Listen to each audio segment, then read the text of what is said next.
বরিশাল থেকে যোগ দিচ্ছেন সহকর্মী মেহেদী হাসান। মেহেদী, প্রতীক বরাদ্দ তো শেষ, প্রার্থীদের প্রচারণা শুরুর বিষয়ে আমাদের জানাবেন।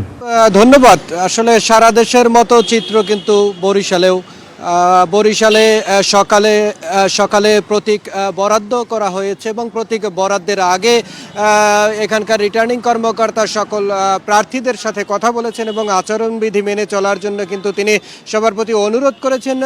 রিটার্নিং কার্যালয়ের রিটার্নিং কর্মকর্তার পক্ষ থেকে যেটি অনুরোধ করা হয়েছে যে আসলে যে নির্দেশনা রয়েছে সেগুলো মেনে চললে তারা আসলে কঠোর অবস্থানে যাবেন না। যদি প্রার্থীরা তাদের নিয়ম না মেনে চলেন তাহলে কিন্তু তারা আরও কঠোর অবস্থানে যাবেন।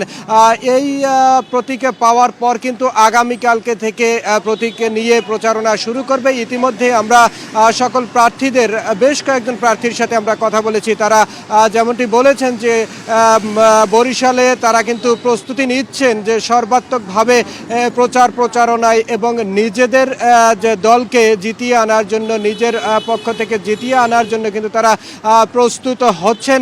আগামীকালকে থেকেই আসলে নির্বাচনের যে সার্বিক স্বাদ সেটি কিন্তু বরিশালে শুরু হবে। আরেকটু তথ্য জানিয়ে রাখতে চাই যে গতকালকে প্রতীক অর্থাৎ মনোনয়ন প্রত্যাহারের শেষ দিন ছিল এবং শেষ দিনে কিন্তু জামায়াতের বরিশাল ৫-এর যে আসন তিনি কিন্তু মনোনয়নপত্র প্রত্যাহার করেছেন। ধন্যবাদ মেহেদী।